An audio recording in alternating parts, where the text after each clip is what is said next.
आज के वीडियो में मैं आपको कुछ नंगे पैर मिनिमलिस्ट जूतों की ईमानदार समीक्षा दूंगा। दोस्तों, जब आप एक बच्चे के रूप में दुनिया में आते हैं तो आपके पैर की उंगलियां ही सबसे चौड़ा हिस्सा होती हैं।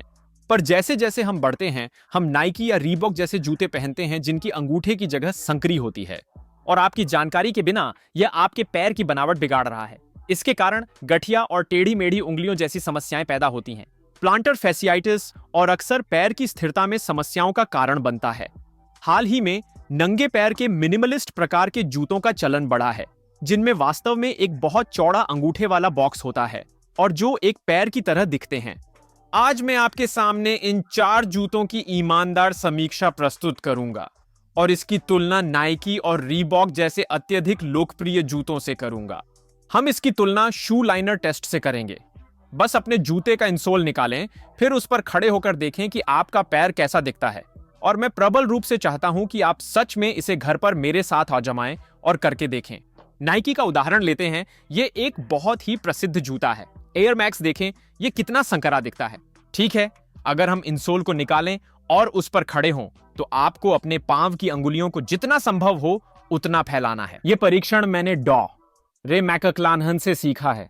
देखिए, जब मैं अंगुलियां फैलाता हूं तो मेरा बड़ा अंगूठा इंसोल से बाहर लटकता है। इसका मतलब है कि मेरे पैर का प्राकृतिक आकार इस जूते में बिल्कुल भी आ ही नहीं सकता। हकीकत में जूते में बने रहने के लिए पैरों को मजबूरन एक साथ दबाकर रखना पड़ता है। अब देखिए, जब मेरा पैर इतना पतला होता है तो मेरी प्रोंशन को नियंत्रित करने की क्षमता पर क्या असर पड़ता है। मेरा पैर बहुत आसानी से गिर जाता है और मेरा घुटना उसके साथ चला जाता है। अब अगर मैं सच में अपने पैर का प्राकृतिक आकार रखूं, अपनी अंगुलियों को फैलाऊं, तो देखिए, मेरे पैर में अत्यधिक प्रोनेशन नहीं हो सकता, क्योंकि मेरी अंगुली अपने शारीरिक रूप से संरेखित स्थिति में है जो पैर के लिए स्थिरता प्रदान करती है। यही कारण है कि जूते के लाइनर टेस्ट इतना महत्वपूर्ण होता है। यह आपको संदर्भ देता है कि आपके पैर जूते के अंदर कैसे संरेखित हैं और इससे पैर के आकार और कार्य प्रणाली पर कैसे असर पड़ता है। तो यहां पर यह करेंगे। चलो इन सभी जूतों के बारे में विस्तार से बात करते हैं। अब पहला जूता है वीवो बेयरफुट। यह वीवो बेयरफुट की सबसे ताजा और बिल्कुल नवीनतम संस्करणों में से एक है। यह कुछ अन्य जूतों की तुलना में बेहद चौड़ा है और मैं इसका जूता लाइनर टेस्ट रीबॉक नैनो से तुलना करने वाला हूं। मेरे सभी क्रॉसफिटर्स के लिए यह एक बहुत आम जूता है। इसके पीछे का विचार यह है कि यह बेहद लचीला है। इसे लपेट कर रखें और यह अपने आकार में जल्दी ही लौट आएगा। यह बहुत लचीला होता है ताकि आपके पैर अच्छी तरह से काम कर सकें। यह उन सतहों पर ढल जाता है जिन पर आप चल रहे होते हैं। यह एक बहुत ही पतला इंसोल है जिससे आप नीचे की जमीन को बहुत बेहतर महसूस कर सकते हैं। ये जूते अच्छे और विश्वसनीय हैं, जिनमें चौड़ा अंगूठे का बॉक्स और लचीला डिजाइन है। खास बात यह है कि इसका ऊपर का हिस्सा बहुत अधिक लचीला होता है। अगर अधिक संरचना चाहिए तो यह सही विकल्प नहीं हो सकता है, क्योंकि इस मामले में यह थोड़ा कमी महसूस करवा सकता है। यह दौड़ने, ट्रेल पर चलने या हाइकिंग के लिए निश्चित रूप से बहुत मददगार साबित हो सकता है और यह अक्सर एक बेहतरीन और विश्वसनीय जूता होता है। तो ये वीवो बेयरफुट से है और चलिए इसकी तुलना करते हैं। हम नाइकी की तरफ देखने भी नहीं जा रहे हैं, क्योंकि हम जानते हैं कि वह चीज बेहद संकरी है, तो इसे एक तरफ कर दें। लेकिन यहां आपका रीबॉक नैनो है, एक आम क्रॉसफिट जूता है, और मैं इसे ऊपर रखने वाला हूं ताकि आप देख सकें। ये वीवो बेयरफुट है और यह है रीबॉक नैनो, जो एक लोकप्रिय क्रॉसफिट जूता है। आप देख सकते हैं कि यह कितना ज्यादा ओवरलैप करता है। मेरा मतलब यह है कि रीबॉक नैनो के इंसोल के मुकाबले मेरे पैरों को इसमें देखें और समझें कैसे यह फिट होता है। मेरी अंगुली अभी भी बाकी की अंगुलियों के साथ बुरी तरह से दबी हुई है। तो हाँ, यह बात सही है कि रीबॉक नैनो चौड़ी अंगुलियों के लिए उपयुक्त जूता नहीं है। अगर मैं सच में अपनी उंगलियों को फैलाता हूं तो मेरी आधी उंगली इंसोल के बाहर आ जाती है, जिसका मतलब है कि एक रीबॉक नैनो आपके फुट फंक्शन और स्थिरता को बेहतर तरीके से काम नहीं करने देगा जब भी आप अवॉइड कर रहे हो। क्रॉसफिट के लिए इसे इस्तेमाल कर रहे लोगों के लिए बेहतर विकल्प हैं, जो आपके पैर को सही काम करने में मदद करेंगे। जब मैं वीवो बेयरफुट पर खड़ा होता हूं तो आप देख सकते हैं कि मेरा पैर शायद सिर्फ एक छोटे हिस्से में ही थोड़ा सा किनारे से बाहर निकलकर गिर रहा है। यह मेरे पैर को सही ढंग से काम करने देता है। मैं इस पर खड़े होने पर अपने पहले और दूसरे पैर की उंगलियों के बीच अंतर देख सकता हूं, तो यह उसके लिए एक बहुत बेहतर विकल्प है। तो चलिए उसे एक तरफ रख देते हैं। ठीक है, अब हम जीरो मॉडल पर ध्यान देंगे, जिसे प्रियो के रूप में भी जाना जाता है।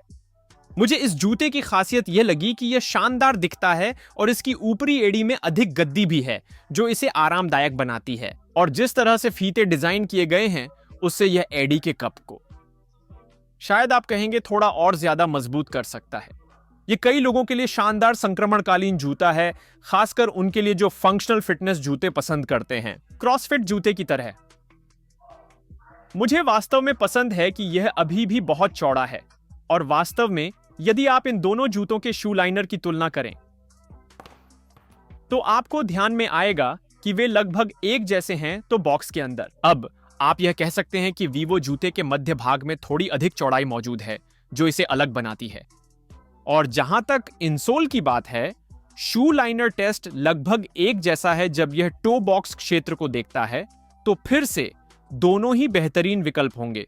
फिर से यह कितना लचीला है। शायद विवो शू से थोड़ा सख्त है, लेकिन कुल मिलाकर बेहतरीन विकल्प। चलो शू लाइनर पर खड़े होते हैं, और फिर से मेरी उंगलियां थोड़ा और बेहतर तरीके से फैल सकती हैं।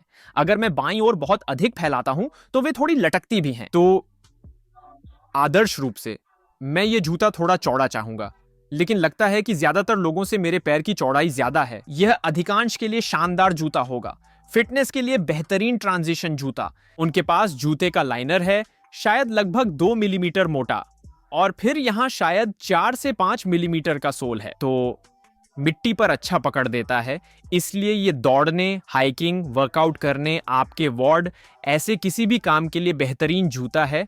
तो ये है जीरो रियो शू, एक और शानदार विकल्प। तो चलिए इन्हें साइड में रखते हैं। ये अगले दो जूते ऐसे हैं जिनमें हटाने योग्य शू लाइनर नहीं है, लेकिन ये बेहतरीन शानदार जूते हैं। ये दो जूते हैं जिन्हें मैं दिन भर में सबसे ज्यादा पहनता हूं। यह है फील ग्राउंड्स हाई राइज।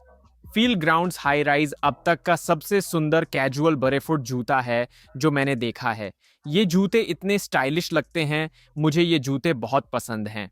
अगर आपने मुझे क्लिनिक में काम करते हुए कई वीडियो में देखा है, मरीजों के साथ अक्सर यही जूते पहनता हूं, क्योंकि इनमें एक प्रकार का गैर औपचारिक पेशेवर लुक होता है। फील ग्राउंड्स के बारे में बात है कि उनके नाम में ही फील ग्राउंड्स है। इनकी सोल सबसे पतली होती है अन्य जूतों की तुलना में। आप जब चलते हैं तो सचमुच जमीन के हर हिस्से को महसूस कर सकते हैं। इसीलिए अगर आप चलते हुए किसी पत्थर पर जाते हैं तो आप उसे अपने नीचे महसूस कर सकते हैं। यह आपके पैर को मूल तरीके से काम करने और प्रोप्रियोसेप्शन को प्रभावी रूप से बढ़ाने देता है। फिर से चौड़ा पंजा बॉक्स, भले ही इसमें अन्य के जैसे हटाने योग्य इंसोल नहीं है, आप स्पष्ट रूप से देख सकते हैं कि यह बहुत अधिक चौड़ा है। और सच कहूं तो मेरा मानना है कि यह शायद आपके जीरो या आपके वीवो बैरफुट की तुलना में थोड़ा अधिक चौड़ा है, बस हल्का सा अधिक चौड़ा। लेकिन वजह यह भी है कि इसका बहुत ही नरम कैनवास ऊपरी हिस्सा है, इसलिए अगर आपका पैर थोड़ा सा बाहर निकलता है तो उसमें जगह होती है, इसलिए यह अच्छी तरह काम करेगा। और अगर आपका पैर चौड़ा है तो बंधा हुआ महसूस नहीं होगा। तो यह न केवल शानदार दिखता है, बल्कि यह एक कैजुअल जूता, एक ड्रेसअप जूता भी हो सकता है। यह बहुत ही लचीला है। देखो इसे, अगर आप यात्रा कर रहे हैं और आपको अपने कुछ जूतों के लिए बहुत कम जगह की जरूरत है तो यह काम आएगा। यह आपके लिए सबसे शानदार विकल्प साबित होगा। हालांकि इस जूते को वर्कआउट के लिए इस्तेमाल करने की सिफारिश नहीं करूंगा। अगर आप व्यायाम, दौड़, क्रॉसफिट जैसी कोई गतिविधि कर रहे हैं तो यह शायद सबसे अच्छा जूता नहीं होगा, क्योंकि इसमें बहुत अधिक लचीलापन है और मैं नहीं चाहूंगा कि आप जूते का कोई हिस्सा फाड़ें। ये आपके कैजुअल, बाहर जाने के जूते, आपके काम के जूते होंगे, लेकिन ये शायद आपके वर्कआउट के जूते नहीं होंगे। हमारे वर्कआउट शू की बात करें तो यह बेयरफुट एथलेटिक्स का उर्सुस जूता है। मैं इस जूते का लगभग 1.5 साल से उपयोग कर रहा हूं। यह क्रिस डफिन का काम है, कबुकी स्ट्रेंथ के पागल वैज्ञानिक। उन्होंने शायद 2 साल पहले बेयरफुट एथलेटिक्स शुरू किया और ओर्सस उनका विशेष डिजाइन है। यह वास्तव में एक चौड़ी अंगूठे वाला जूता है। जब शक्ति के एथलीट, विशेषकर पावर लिफ्टर, सपाट जूता चाहते हैं जिन्हें एडी की जरूरत नहीं होती। अब आप देख सकते हैं कि इसका एक प्रकार का मोकासिन जैसी डिजाइन है, जहां यह जीरो या विवो के सामान्य जूता डिजाइन से थोड़ा अलग है। जाहिर है, अगर आपको इस प्रकार की डिजाइन पसंद नहीं है, शायद यह जूता पसंद ना आए। मैं कार्यक्षमता को फैशन से ऊपर रखता हूँ। वे बहुत अच्छे लगते हैं और मुझे पसंद हैं। पत्नी कहती है, मैं पुनर्जागरण मेले में जा रहा हूँ। सोचो क्या, मजाक तो उसी पर है क्योंकि ये पहनना सच में शानदार है। ये बेहद आरामदायक हैं और शायद सबसे चौड़े भी हैं। तुलना करने पर इनका अंगूठे का हिस्सा शायद सबसे चौड़ा है, जो इन्हें बेहतरीन जूता बनाता है। यदि आप स्क्वाट्स और डेडलिफ्ट्स के लिए एक जूता ढूंढ रहे हैं तो इस जूते को चुनें। नीचे की पकड़ बेहद अच्छी है और क्योंकि यह मोटी चमड़े का है, आप इसे साइड पर लुढ़कने और फटने का जोखिम नहीं लेंगे। इसीलिए यह क्रिस डफिन सिटी को सहारा दे सकता है। उन्होंने जूते के ऊपरी हिस्से के किनारों के लिए बहुत मोटा चमड़ा बनाने की कोशिश की ताकि यह फटे नहीं और यह उन्हें भी संभाल सके जो सुमो डेडलिफ्टर्स हैं। तो यह वेट ट्रेनिंग के लिए एक शानदार जूता है। फिर से ये बैरेफुट एथलेटिक्स ऑर्सस है। इसमें हटाने योग्य सोल नहीं है, लेकिन मुझ पर विश्वास करें, आप यहीं देख सकते हैं, ये बहुत चौड़ा जूता है। इसलिए सब कुछ एक साथ लाने के लिए हमारे पास 4 अलग अलग जूते हैं। हमारे पास एक कैजुअल जूता है। हमारे पास 2 जूते हैं जो दौड़ने और वर्कआउट के लिए बेहतरीन हैं, खासकर अगर आप फंक्शनल फिटनेस में हैं।